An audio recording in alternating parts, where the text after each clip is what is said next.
Welcome to the 12th episode of the Rain Race podcast. Today we're going to be talking about the 2021 IndyCar engine regulations, which were recently announced. We're going to be recapping Indianapolis 500 qualification weekend, and we're going to round it all off with some predictions for the Monaco Grand Prix.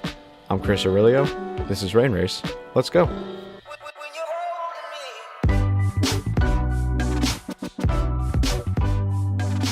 I am joined here alongside Kyle Cuthbertson. What's up? Wow, sounded more monotone than me today. And not Kevin Rollins because he's currently busy. But he'll probably be back in the next episode, which we'll be doing another short 10-minute episode on Friday of Carb Day and the Freedom 100, just to recap those and get our predictions in for the Indianapolis 500. All right, so the first thing we want to go over here were the 2021 engine regulations that were announced for IndyCar. And seeing that you're the one here who knows more about IndyCar, why don't you take the reins on that one? So basically, when they came out with the engine regulations, we're basically going to stick with a 2.4. Well, we're going to stick with a V6 twin turbocharged engine, but they will be changing the displacement to 2.4 liters. And that's from 2.2, right? Yeah, from 2.2 to 2.4, which with push to pass will increase the horsepower from about 750 to 900. And by 2026, they said their goal is they want to get into the 1,000-plus range like we were in the late 90s. Yeah, so obviously the cars with the whole aerodynamics the way they are now, people are saying they're starting to drive like the late 90s kart cars, I guess you could say. And if we stick down the same aerodynamic path, we could be even seeing even closer to what we saw back in the 90s with the new 900 horsepower. Because back in the mid-90s, they were pushing close to 1,000, right? So, I mean, definitely it's interesting to see the cars will be, again, if they continue with the same aerodynamics package or something very similar, they will be even more difficult to drive. So, it'll be interesting. But also remember, by 2021, at this point, by the engine regs coming, we're probably maybe sort of going to have a new chassis. Oh yeah, maybe I'd hope more so. than one chassis. Yeah, I'd hope so. But and the only other news thing I wanted to talk about here was the new balance and performance and equivalence of technology has been released for the Le Mans test in the first weekend of June. So there have been pretty much changes all throughout the board in GTE Pro. Pretty much power reductions and weight increases all throughout the board to slow the cars down for Le Mans, which is pretty standard because it's the fastest track on the schedule. And they just generally seem to be doing that every year now to keep the cars safer. The Aston Martin Vantage GTE had the smallest of these performance reductions with only a slight reduction in turbo boost and 5 kilograms added to the minimum weight. Pull up the tables here quickly. The heaviest car at the test will actually be the Ferrari at 1,291 kilograms, and the lightest will be the Corvette C7R at 1,244. So just a couple things gone over there. And in LMP1, to my surprise and to the surprise of many others, they pegged back the fuel flow of the LMP1 privateers, which on paper, and I'm still going to stand by this, sounds very poor of a decision because they already had about 2 seconds of a pace deficit at Spa between the Toyota and the Rebellion, which is the fastest privateer. So I don't really see the justification for this decision, but we'll have to see come test day because the privateers did have a better end top speed than the hybrids at Spa, so perhaps they know something that we quite don't. And again, this is only for the test. They usually change the BOP after the test anyways. But just a little bit of a questionable decision there. Moving on, we are going to be skipping In Case You Missed It this week because there wasn't a ton to go over. So instead of doing In Case You Missed It this week, Kyle will be listing the Indianapolis 500 starting grid by row.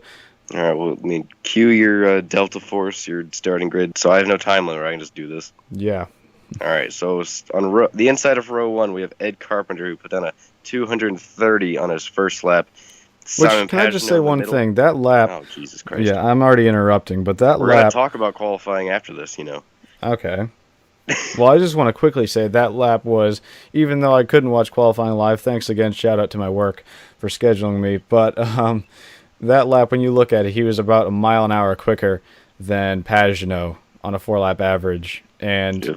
what was it? Second place all the way, pretty much covering almost the top 9, I think, was all within 1 mile per hour. So very impressive. Anyway, you can continue on.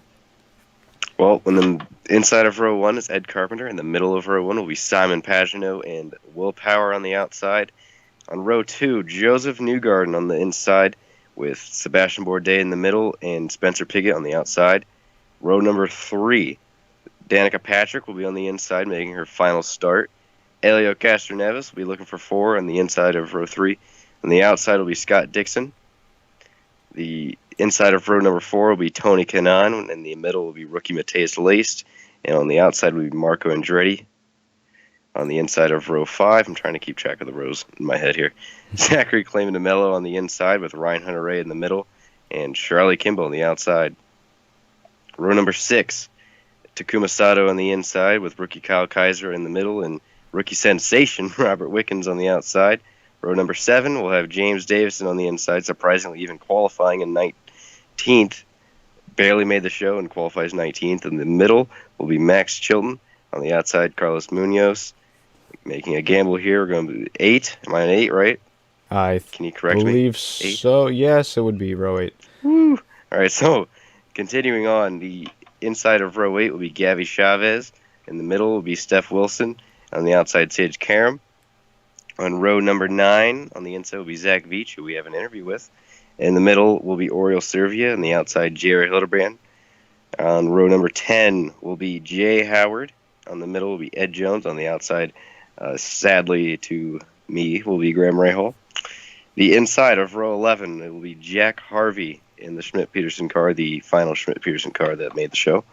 In the middle of row 11 will be Alexander Rossi, who had a blown tire. And then on the outside of row 11, in last place, Connor Daly. It's funny you mentioned James Davison, because Kevin was fortunate enough to catch up to him after his qualifying runs and get an interview with him.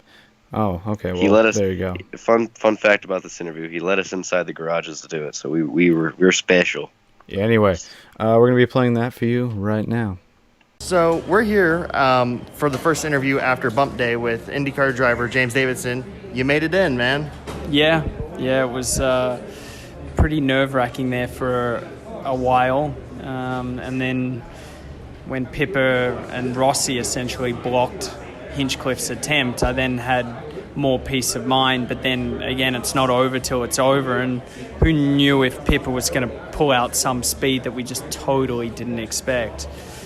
But obviously, lucky for us, she didn't. And, we were in a catch-22 position there where we didn't want to withdraw our time unless we had to. And surely enough, we got moved to the bubble right in the last 5-10 minutes of it all breaking out. And, it was pretty much the perfect storm to take a year off your life, but that's Bump Day at Indy. And your guys did a fantastic job of getting the car back together after the accident on Fast Friday, and so I'm sure that added even more pressure to it, and it really made the work even more cut out after the crash. Yeah, absolutely. I mean, the crew guys already work hard enough, but the nature of the game is that you're running at high speeds between concrete walls, and things do go wrong every year here, and unfortunately we were part of it. The guys, built the car fantastically again, and the only way to repay them was to put it in the show, and that's what we did. So you've actually, the past couple Mays, have had a pretty hectic time. I mean, getting drafted in at the last minute for Sebastian Bourdais last year, and then having a fantastic race. I mean, realistically, though, you was the star of the field last year because you came from the back to the front. So, what do you expect for this year's race? Well, I'd love to think we could do the same. So far, I don't see we've proven we have the car to do that. But we have Monday and Friday practice, obviously, to try tune it and get it more in the handling window. So hopefully we can do that. It is harder to follow in these cars and really make passes. 80-90% of the field's in the same position. So we'll just do our best with it, and we'll see where we end up. Where do you think you'll finish? Oh God, I don't know, but let's just hope we can at least finish in the top half of the field. That'd be a great result with, kind of what car speed we've proven to have, which obviously has been towards the back. Okay. Well, thank you. Thank you. We also have, like Kyle mentioned, an interview with Zack Beech, which we'll be playing in a few minutes here. And on Friday, we're going to have one with a very successful IndyCar driver. We'll just say that much. Stay tuned for Friday. All right, so some talking points here on qualifying. I already slightly went over Ed Carpenter winning the pole. I already gave my 5 cents on that. So as a guy who is there in person with all the fans surrounding you, I know you could see on the TV feed the fans just blowing up when he set his first lap at over 2:30. Even Bob Jenkins was blowing up. Dude. Yeah, being there in person, what was that experience kind of like? Oh, man, I had people behind me, beside me. You could hear them all the way down the front stretch. They were just chanting, Ed, Ed, Ed. And then when he set that 2:30, Dave Calabro and Bob Jenkins on the PA were surprised. Everyone just was cheering their heads off, man. I have a Pure Sound of my channel if you want to check that out, if you want to see what that moment was like. Everyone's screaming. I was in the East Stand penthouse, which is the top level of Turn 1, and everyone was just going nuts. I actually said it on Saturday on David Land's IndyCar Red Pill that I wanted to see Ed win the pole just so I could hear the fans. Everyone was going nuts, and it was bump day and pole day in general. It was 2 days where it's just you leave there and you think, man, this is going to be a weekend of qualifying where everyone talks about for years to come. This was definitely a memorable weekend at the Speedway of just how everything went down. Well, for more reason than one, because obviously the elephant in the room, and I made a video on its own about this, Pippa Man and James Hinchcliffe being bumped from the field. The most surprising one, of course, being Hinchcliffe. Yeah, I mean, I already gave my 5 cents on an entire video about that. But I think everyone's already done enough opinions and podcasts on that, and yeah, you made a whole video. I think the only new news to say would be that James Hinchcliffe said today that they stopped looking to buy a ride and that he's not going to be in the 500 this year. And that all came down to Arrow, right? Arrow didn't want to sort of take away from the spirit of it. So, yeah. But Arrow will be on Jay Howard's car instead now. So that'll be quite interesting to see. Unlike 2011, we have a proper bump day now where someone doesn't buy their way in. And we had a bump day where the two guys who didn't make it are going home. Yeah. All right. Last thing I want to go over here before we move on to the quick Zack Veach interview. Danica Patrick making the Fast 9. After practice, and I know in our predictions video, we made our comments saying we didn't think that she would even make the Fast 9. We thought that she'd pretty much just be starting mid-pack. Can we just talk about our picks for a minute too? Can we just say that we all defended Pippa Man? Yep. I said Bourdais. I was close. He made the Fast 9. I said Laced, and I forget who else I said would get bumped. You said Kaiser. I don't want to talk about this because I was in the top 20. Yeah, and I said Rossi for pole, and he's starting 32nd. So I don't really want to talk about that. Oh boy. Andretti as a whole was just really interesting they did not to make me. the Fast 9, period. But I do think they have a good race car in their hands. Yeah, I think all of them have good race cars. That's the point I wanted to bring up, is because if you look at the practice times from when they were in the tow, even on Fast Friday, the Andretti cars were up front. So I think that they really sort of got a race package down. And, even starting last in the Indy 500, you still have a well enough shot to get up front and have outstanding pace if you have a good race car under your hands, not a good qualifying car, a good race setup car. And from the looks of it, I'd say the whole Andretti Armada has that set up, because all you need to do, like I said, is look at the practice times when they were pretty much topping the charts. So that's one thing that I've had in the back of my head, of course, as a Marco Andretti fan.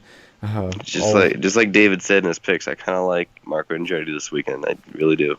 Yeah, he's actually. And And if Carlos Munoz has that same setup under his hands and they all have fast cars, then I'd be scared of Carlos Munoz this weekend. Anyway, so I was saying Danica Patrick making the Fast 9. That was pretty popular among the fans. We certainly weren't expecting that. Yeah. I'd be Anything very you'd like to say scared on that of one?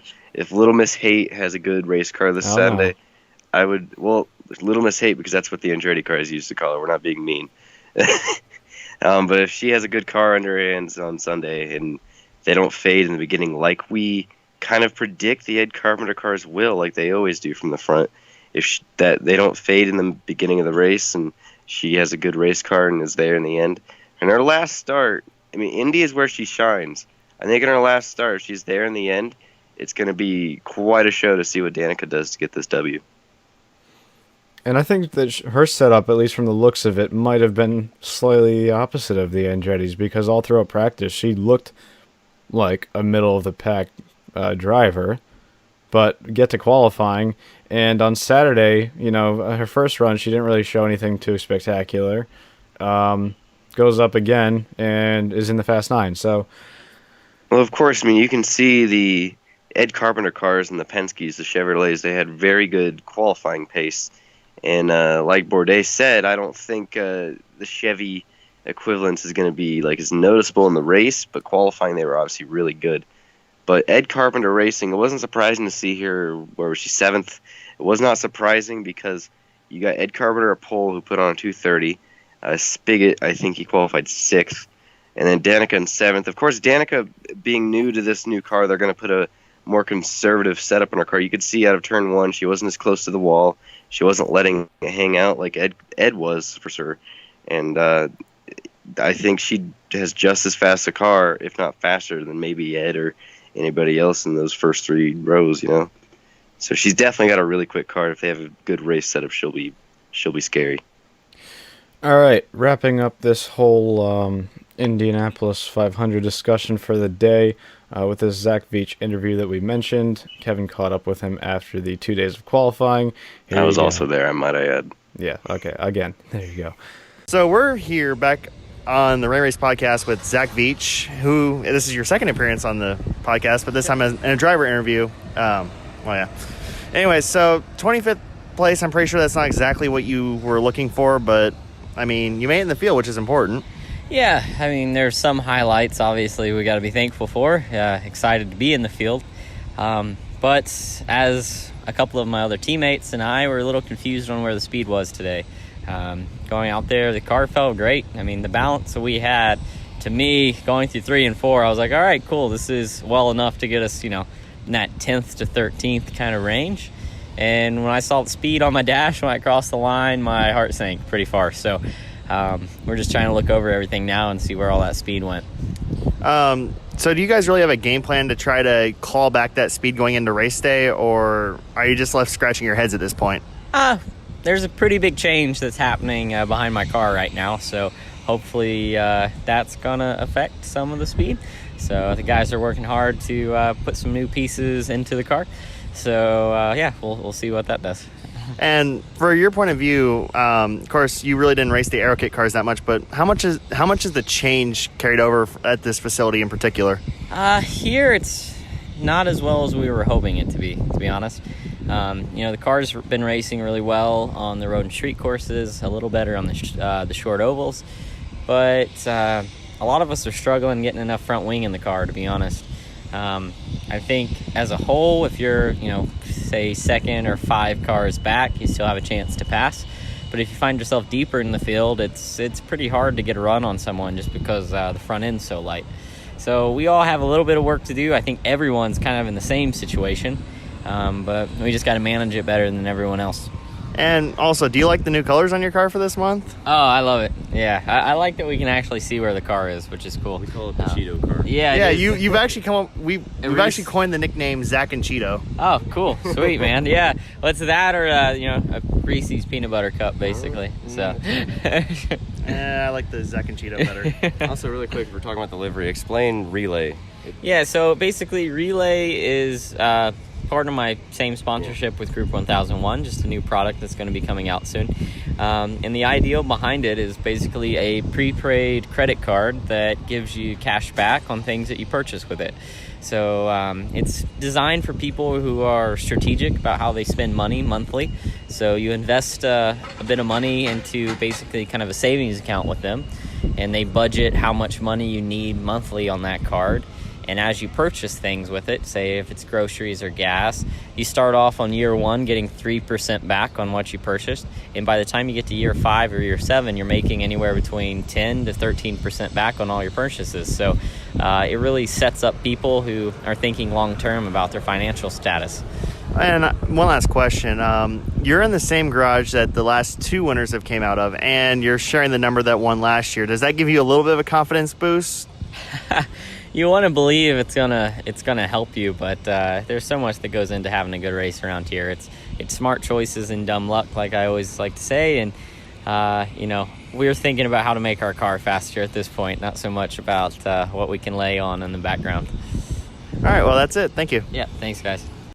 The final time we will see the cars on track before the race on Sunday will be Friday, and like I mentioned before, we will already hopefully have a shorter episode up on Friday night, so keep an eye out for that. Anyway, in terms of other big races we have this weekend, of course, Monaco Grand Prix, the second race of the Triple Crown of Motorsports is on the parade Sunday before the morning. Indy 500.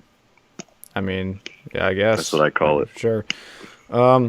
So picks, and we're going to be making our Indy 500 picks on Friday, don't worry. But picks for Monaco. Vettel. This is a little interesting. What's that? Vettel. Vettel. Not hard. Well, because we're picking this before practice goes up, or before any of the practice sessions, and Monaco, like you mentioned, has a slight history of kind of being a parade. So if we were to pick on After Friday or qualifying? Saturday after qualifying, it wouldn't be fun. But going into this, it's actually slightly interesting because we have no idea. But I'm going to say... You got to pick either a Red Bull or a Ferrari. If I'm saying top Mercedes three, is going to be like... And you got to... And like, whoever you think's going to qualify second has to be the guy that you think's going to win. Because the pole winner never wins Monaco. Even though it's a parade, the pole winner always gets screwed somehow, okay? So you got to pick whoever you think's going to be in second. And now I think about it, I like Ferrari. I think Vettel's still going to win. But a Red Bull wouldn't be a bad pick because they're typically good on the high downforce tracks. Yeah, my top three, I was going to say Hamilton, Ricciardo second, and Vettel third. I don't know. I mean, I already had that Red Bull thought in the back of my head, kind of tugging at me. Of course, he was so close to winning in 2016 until his pit crew screwed up. But, yeah, what about you? Top three for Monaco? Vettel, Ricciardo, Hamilton. Okay, so the exact three in opposite order. All right. Well... Vettel, yes. Okay, it's the exact three in opposite order.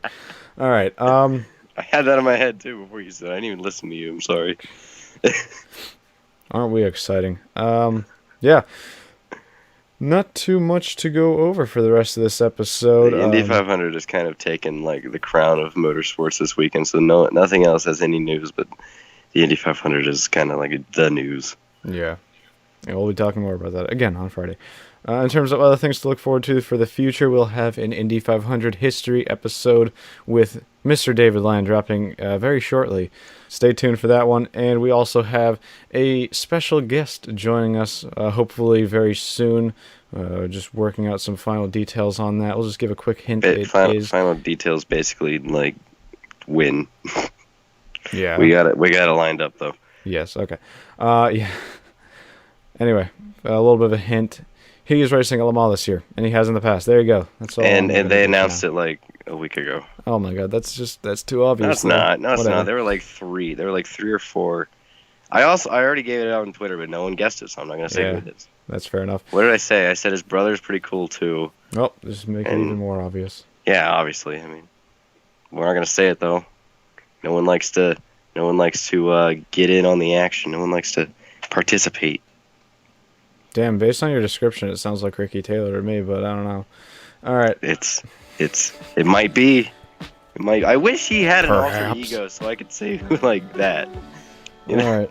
Anyway, a little bit of an awkward ending as always, but that's going to wrap it up for this episode of the Rain Race Podcast. we'll see you in the next one.